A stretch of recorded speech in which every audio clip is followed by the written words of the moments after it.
The moment my mother wrapped her arms around me at the entrance to the grand banquet hall in downtown Chicago, I felt the weight of every secret I'd carried for years pressing down on my chest. Standing just a step behind me, smiling politely as my best friend from college, was Julian, the man who had become my entire world over the past 2 years, and in that instant, I knew the lie I'd built to protect my family was about to crack wide open under the bright lights of their 30th anniversary celebration. The hall glowed with soft golden chandeliers and strings of fairy lights draped across white linen tables set with crystal glasses and vases overflowing with white roses. My mother, Linda, pulled back from the hug, her eyes sparkling with happy tears as she looked me up and down in my navy suit. "Malachi, you look so handsome. And you brought Julian. It's so good to see you again, honey. Come in, both of you. Dad's been asking where you are." She reached out and squeezed Julian's arm like he was just another old buddy, completely unaware that the hand she touched had held mine through late-night talks about futures we might never share openly. I forced a smile, nodding toward the crowd of aunts, uncles, and cousins already milling around the open bar and buffet. At 28, I still felt like the kid who used to hide report cards instead of the graphic designer with his own downtown apartment. Julian's light brown hair caught the light as he gave my mom his easy, warm grin, the same one that had first caught my eye 2 years ago at a rainy coffee shop near my office. I had been hunched over my laptop, sketching logos for a client deadline, when he slid into the seat across from me with an extra latte and a joke about how the weather matched my stressed-out face. We talked for 3 hours that day, and by the end of the week we were sharing more than just coffee. He was 27 then, already making partner track at his law firm, confident in a way I envied. "You don't have to hide forever," he had whispered one night months later as we lay on my couch watching old movies. But tonight, in this room full of my family's expectations, forever felt like right now. We wove through the guests, Julian staying close enough for our shoulders to brush but not close enough to raise eyebrows. My father, Robert, a retired firefighter with broad shoulders and a voice that still commanded attention, spotted us from the head table. "There's my boy," he stood, clapping me on the back hard enough to jolt me forward. "And Julian, good to see you again. You two still roommates?" The word landed like a stone in my stomach. Roommates. That was the story I had fed them after Julian moved in 6 months ago. Cheaper rent, good company, nothing more. Dad didn't wait for an answer, already turning to introduce us to his old station buddies. I laughed at their jokes, nodded at the right times, but every glance at Julian felt like walking a tightrope. He caught my eye once, his expression soft but edged with the quiet hurt I had seen growing lately. "You okay?" he mouthed when no one was looking. I nodded, but the lie tasted bitter. My younger sister Emily, 25 and newly engaged, bounced over with her fiancé in tow. "Mal, you made it. Mom was worried you'd get stuck in traffic." She hugged me, then turned to Julian with genuine warmth. "You look great. Still keeping my brother out of trouble?" The three of us chatted about her wedding plans, but when she asked if I was seeing anyone special, I felt Julian tense beside me. "Nah, too busy with work," I said, the words automatic now. Emily rolled her eyes playfully. "You always say that. One day some girl's going to knock you off your feet." Julian's hand brushed mine under the tablecloth as we sat down for appetizers, a silent reminder that someone already had. The band started playing soft jazz, and the room filled with the easy chatter of people who thought they knew everything about each other. I sipped my water, heart pounding, wondering how long I could keep pretending the man I loved was just a friend, while my family toasted 30 years of the kind of open, honest marriage I desperately wanted for myself. As the first course arrived, crab cakes and salad, my father stood for a quick welcome speech, thanking everyone for coming and sharing a funny story about the day he proposed to Mom on a frozen lake in Wisconsin. Laughter rippled through the room, and I joined in, but inside I was replaying every conversation where I had almost told them. College had been the closest. I came out to my roommate then, but when I tried to hint at home, Dad's casual comments about real men and Mom's worries about grandkids shut me down. Julian had never pushed, but lately the silence between us after family calls had grown heavier. "I just want to be able to hold your hand in public," he had said last week, voice steady but eyes sad. Tonight that wish felt impossible and inevitable all at once. The evening flowed on with toasts from old friends and a slideshow of family photos flashing across a screen at the far end of the hall. I watched images of myself as a skinny teenager, then college grad, always alone in the pictures they chose. Julian leaned closer under the pretense of passing the bread basket. "You're doing great," he whispered, breath warm against my ear. "We'll get through this." His faith in us steadied me, but the fear of what "through this" might look like if the truth spilled out kept my pulse racing. By the time dessert plates were cleared, the MC announced open mic for anyone who wanted to share memories. My mother squeezed my shoulder as she passed. "You should say something, sweetie. You always had a way with words." I smiled, but my mind was already racing ahead to the microphone waiting on the small stage, and the choice I didn't know I was about to make. The applause for my father's second toast faded as guests wandered between tables, and I felt Julian's gaze on me like a question I had been avoiding for months. We stepped outside onto the terrace for air, the Chicago skyline glittering beyond the river, and the cool night wind did nothing to ease the heat rising in my chest. "They love having you here," I said, trying to sound casual while my hands gripped the railing. Julian stood beside me, close enough that our sleeves touched, his profile sharp against the city lights. "They love having their son here," he corrected gently, no anger in his voice, just the quiet patience that had carried us this far. "I get it, Malachi. Your dad's stories about the firehouse, your mom's pride in how you turned out so responsible. It's a lot. But every time someone asks if you're dating, I feel like I disappear a little more." I turned to him then, really looked at the man who had taught me what real love felt like beyond fear. We had met when he spilled his coffee on my laptop and insisted on buying me a new one plus dinner. Over pasta that night, he told me about growing up in a small Indiana town where being gay meant keeping your head down until college. He had come out at 19 and never looked back, building a life where he marched in pride parades and volunteered at youth centers. I admired that strength, but my own story felt tangled in roots too deep to pull up without breaking everything. "It's not that I'm ashamed of you," I said, voice low. "I'm ashamed of how scared I still am. Every holiday, every call home, I rehearse the version of me they expect, the one who'll eventually bring home a nice girl and give them grandkids. You deserve better than being my secret." Julian reached out, fingers brushing mine for the briefest second before pulling away when footsteps sounded on the terrace. My uncle passed by, waving cheerfully, and the moment vanished.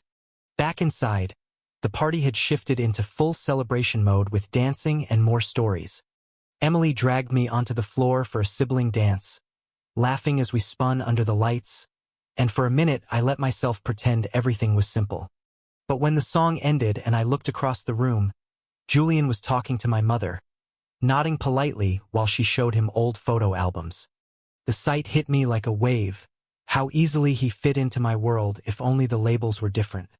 Later, at our table, Dad clapped Julian on the back again. "You're a good influence on my boy. Keep him out of trouble in that big city." Julian smiled, but I saw the flicker in his eyes, the same one from last month when I canceled our weekend trip to meet his parents because work came up. The truth was I had panicked at the thought of explaining why my roommate was coming home with me. As the night deepened, small conversations chipped away at my resolve. An aunt asked when I was going to settle down. A cousin joked about my single status being wasted good looks. Each comment landed heavier, and Julian stayed quiet, giving me space while his hand rested on the back of my chair just out of sight. We had built something real in quiet moments, late-night talks about dreams, Sunday mornings making pancakes, the way he looked at me like I was enough exactly as I was. Yet here, surrounded by 30 years of my parents' open love, I felt like a fraud. When the MC reminded everyone the mic was open, my mother leaned over. "Malachi, you've always been the thoughtful one. Share something for your dad and me." Her eyes were so full of trust that my throat tightened. Julian met my gaze across the table, steady and encouraging, and something shifted inside me. Not a grand plan, just a sudden clarity that hiding tonight meant hiding forever. The band took a break, and the room settled into a warm hum of conversation. I stood slowly, legs unsteady, and walked toward the stage without telling anyone. Julian's expression changed. Surprise, then quiet pride. As I climbed the 2 steps and picked up the microphone, the spotlight felt warmer than I expected, and for the first time all night the weight on my chest eased just a fraction. Faces turned toward me, expectant and smiling, my parents at the front table holding hands like they had for 3 decades.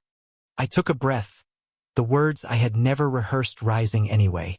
Mom, Dad, everyone, thank you for letting me be part of this beautiful night. The room quieted a little more, and I kept going, heart hammering but voice steady. You've shown me what real love looks like.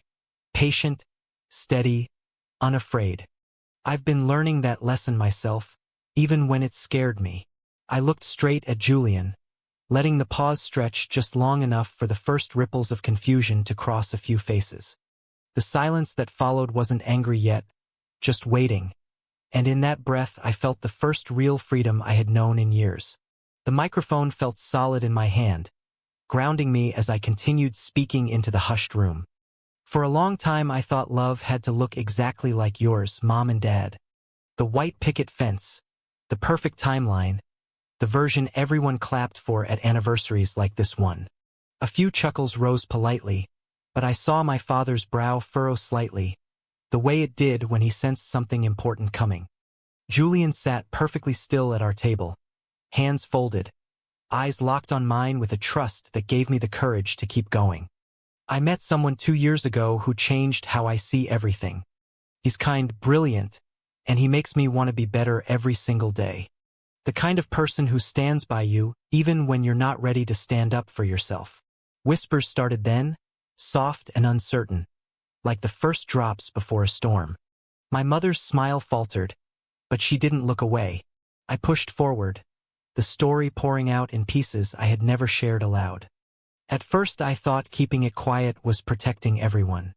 Protecting the picture of the son you raised, the brother Emily could brag about, the guy who never caused waves at family dinners. I glanced at my sister, who was leaning forward now, brows drawn together in concentration rather than shock. But love doesn't stay hidden forever without starting to hurt the people it's supposed to protect. Julian, yes, the same Julian sitting right there, has shown me that real strength isn't pretending. It's choosing to be seen. The name landed like a stone in still water. Gasps rippled outward, chairs shifting, a few murmurs rising. My father's face went very still, the same expression I remembered from childhood when I brought home a bad grade. Yet he didn't stand up, didn't interrupt. The room held its collective breath, and in that suspended moment I felt years of tension uncoiling inside my chest. Julian rose slowly, not to leave but to walk toward the stage with calm purpose. He climbed the steps and stood beside me, shoulder to shoulder, his presence steadying the air around us. I'm not here to make anyone uncomfortable, I said, voice clearer now. I'm here because tonight is about celebrating 30 years of choosing each other every day. I want that too. With him. I reached out, and Julian took my hand right there under the lights. The contact sent a shock through me. Not fear, but relief so sharp it brought tears to my eyes. A few guests clapped uncertainly at first, then more joined, scattered but genuine. Emily was on her feet, smiling through her own tears, and my mother pressed a hand to her mouth, eyes wide but not angry. My father remained seated, staring at our joined hands like he was seeing a new map of a familiar road. The MC stepped forward awkwardly, but I handed the microphone back before he could speak. Julian and I walked down together, the applause growing steadier as we moved through the tables. People I had known my whole life offered nods, some awkward hugs, others quiet words of support. An uncle I barely spoke to clapped my shoulder and said, "Takes guts, kid." My mother met us halfway, pulling both of us into an embrace that smelled like her familiar perfume and years of Sunday dinners. "Why didn't you tell us sooner?" she whispered, voice breaking. I had no easy answer, only the truth that fear had been louder than trust for too long. Dad stood last, slower, his firefighter hands rough as he shook Julian's first, then mine. "We raised you to be honest," he said gruffly. "Guess I forgot to make sure you knew it was safe to be honest with us." The words cracked something open inside me I hadn't known was still sealed. The rest of the night blurred into conversations that felt brand new. Emily cornered me near the dessert table, demanding details with the same protective fire she had shown when we were kids. "He's good for you," she said simply after I told her how Julian had waited patiently through every postponed family visit. Julian stayed close, fielding questions with the same quiet grace he brought to courtrooms, and I watched my family begin to rearrange their picture of me to include him. Not everyone understood. A distant cousin left early, mouth tight, but the majority stayed, toasting longer, laughing louder, as if the room itself had exhaled. By the time the band played the last slow song, Julian pulled me onto the dance floor without asking. We moved together under the lights, hands no longer hidden, and for the first time the future felt wide open instead of carefully edited. Weeks after the anniversary party, the city felt different, brighter, less like a place I had to hide in. Julian and I walked hand in hand along the lakefront path on a crisp Saturday morning. The same route we had taken countless times before, but never quite like this. "Your mom called again yesterday," he said, squeezing my fingers. "She wants us over for Thanksgiving. Said she's making your favorite pie and asked if I have any dietary restrictions." The casual way he mentioned it still caught me off guard, like stepping into sunlight after years in shadow. I laughed, the sound lighter than it had been in months. "She's been texting me recipes. Dad even asked if you play poker so he can teach you the family version." The changes were small but steady. Sunday calls that now included Julian by name, family group chats with photos of us together, my sister sending memes about finally having a cool brother-in-law. Yet the road hadn't been perfectly smooth. At work the following Monday, my boss pulled me aside after a team meeting, expression careful. "Heard about the party from your cousin who works in accounting. Just want you to know the firm stands behind you." The support surprised me, but so did the quiet questions from colleagues who had never noticed anything different. Some friendships shifted, old high school buddies who suddenly stopped replying to texts, but new ones formed too, co-workers who shared their own stories over lunch. Julian's law firm threw us a small congratulations dinner, and watching him introduce me as his partner without hesitation filled me with a pride I had denied myself for years. "You did the hard part," he told me later that night as we cooked dinner in our apartment. "I just got to stand beside you." My parents visited the city 2 weeks later, staying in the guest room we had hastily prepared. The first dinner was awkward, Dad clearing his throat too often, Mom asking careful questions about how we met. But by the second night, the conversation flowed easier. We walked them through Millennium Park, showing them the bean and the gardens, and Dad surprised us both by suggesting we all go to a Cubs game next spring. "Family tradition," he said gruffly, clapping Julian on the back the same way he used to do with me. Mom pulled me aside while the guys grabbed coffee. "I was hurt at first," she admitted, eyes soft. "Not because of who you love, but because I thought you didn't trust me enough to tell me. I'm sorry we made you feel that way." Her words healed something deep I hadn't realized was still raw. That night we sat around the living room with old photo albums, adding new pictures of the four of us to the collection. Emily's wedding planning became another bridge. She asked Julian to be a groomsman without hesitation, and the four of us spent a weekend tasting cakes and choosing colors. Late one evening after the others had gone to bed, she and I sat on her balcony. "I always knew something was different," she said. "You lit up when he was around, even when you tried to hide it. I'm proud of you, Mal." The simple acceptance from my little sister carried more weight than any grand speech. Back in Chicago, Julian and I started volunteering together at a local LGBTQ youth center, sharing pieces of our story with teenagers who reminded me of the scared kid I used to be.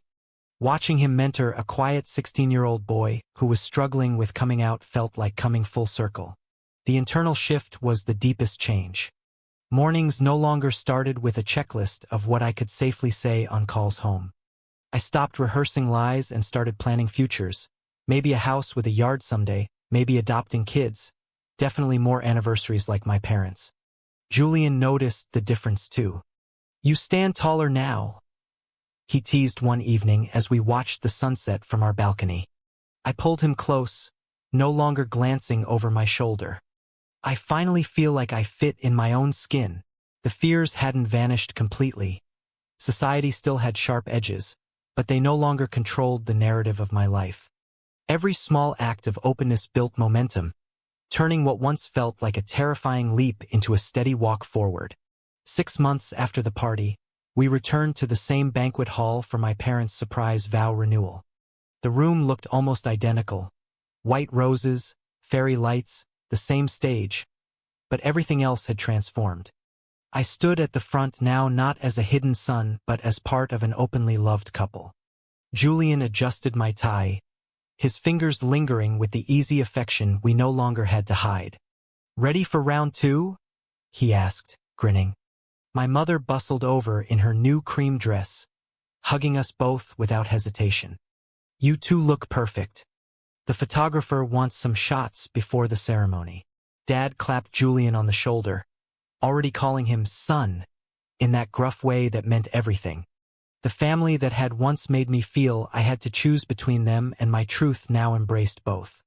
During the ceremony, my father spoke first, his voice thick as he renewed his vows and added a line that made my chest tighten. 30 years taught us love isn't always what you expect, but when it's real, you fight for it." He looked straight at Julian and me. Emily read a poem she had written about family growing in unexpected directions, and when it was my turn to offer a few words, the microphone felt familiar and welcome. "I almost lost the chance to stand here openly because I was afraid," I said, voice steady. "Thank you for showing me that love grows when you let it be seen." Julian slipped his hand into mine as applause rose, warmer and more certain than the first time. After the ceremony, guests mingled with a new ease. Old aunts who had been shocked now asked Julian about his work with genuine interest. A cousin who had left early last time pulled me aside to apologize, admitting his own biases had been challenged. The dance floor filled quickly, and Julian and I moved together to the same slow song that had played at the original party. This time no one stared awkwardly. Some even joined us, couples of all kinds celebrating the same kind of love. My mother danced with Julian while Dad spun me around in a clumsy but heartfelt two-step, both of us laughing at how far we had come. "Proud of you, kid," he murmured near the end. The words settled deep, healing old wounds I hadn't realized still ached. Later that night, back in our apartment, Julian and I sat on the couch with takeout containers and the photo album my mother had sent home with us. Page after page showed the journey. The original party where everything changed, Thanksgiving at my parents' house with Julian carving the turkey, Emily's wedding where we stood together in matching suits. "We built this," Julian said softly, tracing a picture of us laughing at the vow renewal. I leaned into him, the man who had waited without pressure and stood beside me when I finally stepped forward. The internal battles that once kept me awake now felt like distant memories, replaced by a quiet confidence that whatever came next, career moves, family expansions, new challenges, we would face it together without hiding. The growth hadn't been only mine. Julian confessed one quiet evening that my courage had pushed him to reach out to his own distant family in Indiana, mending fences he thought were permanently broken. My friends who had known the secret version of me now celebrated the open one, hosting parties where Julian and I could simply be us. Even at work, my designs took on a bolder energy, as if creativity flowed freer when the artist no longer carried invisible weight. The world hadn't changed overnight, but my place in it had, and that made all the difference. A full year after that first shocking night, we gathered again for a smaller celebration. My parents' 31st anniversary at their suburban home outside Chicago. The backyard was strung with the same fairy lights, but this time the guest list included Julian's parents too, who had driven up after months of careful phone calls and visits. Watching our families blend. Dad teaching Julian's father how to grill, Mom swapping recipes with his mother. Felt like the final piece sliding into place. I stood on the deck with Julian, arms around each other openly, and realized the boy who once hid at his own family events had become the man who helped bridge two worlds. The journey had taught me that truth doesn't always arrive in grand speeches, though sometimes it starts there. It arrives in everyday choices. Holding hands at the grocery store, posting a simple anniversary photo online, answering honestly when a neighbor asks how long we've been together. Each time the fear rose, I remembered the silence that fell over that banquet hall and the way it eventually turned into applause. Julian had been my steady light through every step, never demanding but always believing I could find my way. Our love had deepened into something quieter and stronger, built on the foundation of being fully seen. Family dynamics continued evolving in beautiful, imperfect ways.